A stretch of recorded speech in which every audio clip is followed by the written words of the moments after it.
Breaking tonight, Donald Trump under new fire after a series of alleged exaggerations or critics say lies. Early this morning, the campaign canceling a public event with more than 100 African-American pastors. The campaign said these pastors wanted to get together to endorse Trump, but as it turns out, that wasn't the case. And this quickly became a private meeting instead. Also today, Mr. Trump standing by his claim that he saw thousands of people in New Jersey celebrating after the September 11th attacks. When a journalist challenged Trump's story, Trump was accused of going after the reporter, specifically of mocking that reporter's birth defect. Watch here. What I said, this was 14 years ago. They didn't do a retraction. All right, hold on. We're going to play the full bite for you in 1 second. We are joined on all of this by Steve Hayes, who's a senior writer for the Weekly Standard, and Roger Stone, who's a former Trump political advisor. But we are going to set it up for you with Trace Gallagher. Trace? Megyn, after meeting with African-American ministers, Donald Trump says he saw the love in the room. The question is, how many endorsements will he take out of the room? Organizers of the meeting would only say that some of the black pastors have committed to Trump and the rest are preying on it. But some of the pastors deny endorsing Trump. And a group of other black religious leaders are angry the meeting happened in the first place. Writing in Ebony magazine, quoting here, Mr. Trump routinely uses overtly divisive and racist language on the campaign trail. Most recently, he admitted his supporters were justified for punching and kicking a black protester who attended a Trump rally with the intent to remind the crowd that Black Lives Matter. Trump said perhaps the person should have been roughed up. Meantime, Donald Trump is standing by his claim that on 9/11 he saw thousands and thousands of cheering Arabs in New Jersey celebrating the World Trade Center collapse. Here's Trump defending that on Meet the Press. You're running for president of the United States. Your words matter. Truthfulness matters. Fact-based stuff matters, Chuck, no? Make it easy, Chuck. Just play cool. I have a very good memory, Chuck. I'll tell you, I have a very good memory. I saw it somewhere on television many years ago, and I never forgot it. To back up the unsubstantiated claim, Trump cited a 2001 Washington Post story that mentions the celebration, but the man who wrote the story, Serge Kovaleski, says he wrote nothing about thousands or even hundreds of people. Kovaleski also suffers a chronic disease affecting his arm movement, and many believe Donald Trump was mocking him when he did this. Watch. The Washington Post writes an article written by a nice reporter. Now the poor guy, you got to see this guy. Oh, I don't know what I said. I don't remember. He's going like, I don't remember. Oh, maybe that's what I said. Trump says he wasn't mocking. In fact, despite his self-proclaimed amazing memory, Trump says he doesn't remember the reporter's name. Kovaleski says he's known Trump for years and is on a first-name basis. Megyn. Trace, thank you. Joining me now, Steve Hayes, Fox News contributor and senior writer for the Weekly Standard, and Roger Stone, who's a former Trump campaign political advisor and former advisor to President Nixon. Good to see you both. Steve, how would you describe this series of events? Well, look, we have a joke at the Weekly Standard that fact-checking Donald Trump is like picking up after a dog with diarrhea. There really just isn't much point. At a certain point, there's not much you can do. And I think the string of misrepresentations, I would call them lies, that Donald Trump has told, as recounted there by Trace Gallagher, makes that point pretty clearly, and in a really sad kind of way, that this is what our politics has become.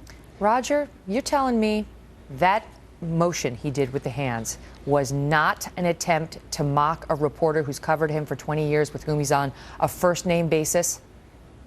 Look, I very clearly remember when candidate Barack Obama went on with Jay Leno and made fun of kids in the Special Olympics. It's not about Barack Obama. It's about Donald Trump. But you didn't have this kind of media uproar. I think what's happened here is that Trump has scared the daylights out of the ruling elite and by the major media, and therefore he takes a beating that other candidates don't take. Stop getting out of the ring. Stay in the ring.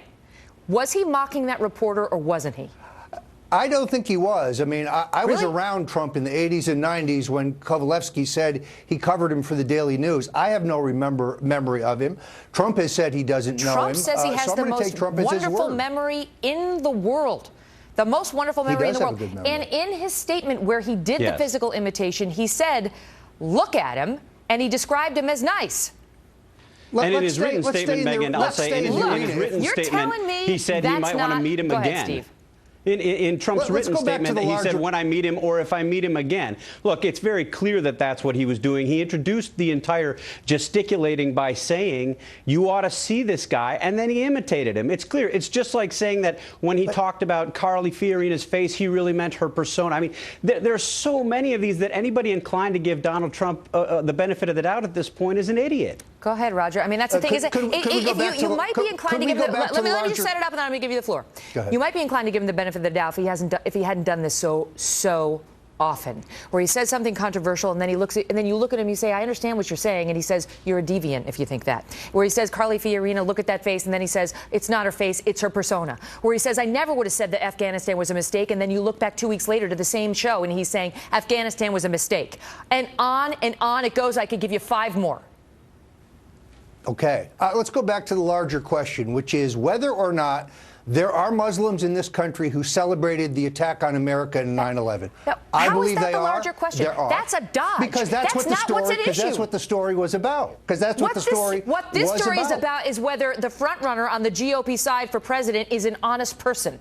That's what we're discussing. In all honesty, I remember when I worked for Ronald Reagan, and he would read things, for example, redwood trees caused pollution, and he would say that, and there would be a media firestorm. But the larger question, whether the comment was apocryphal or not, was about environmental extremism. In this case, Trump is making a point about Muslim Steve, let me extremism. Ask you, this is what happens. This is what Trump's lawyer was doing on another channel earlier tonight. They just go to a different place.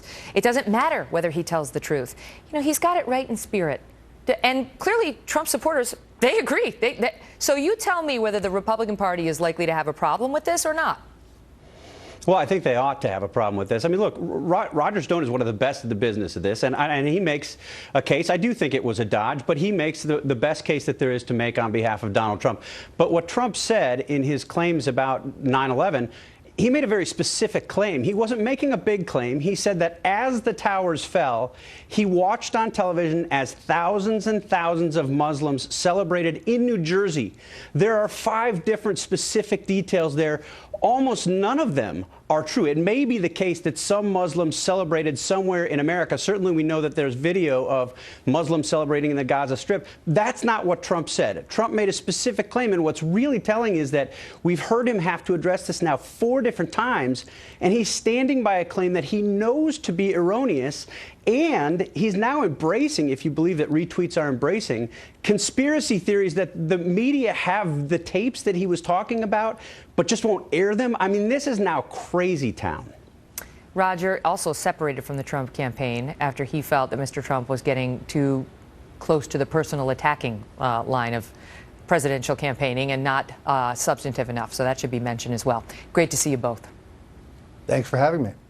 Well, we also have big developments tonight in the Freddie Gray case as jury selection begins for the first of 6 officers, and the problem quickly becomes apparent. Judge Andrew Napolitano is next with a warning on the challenge for the defense.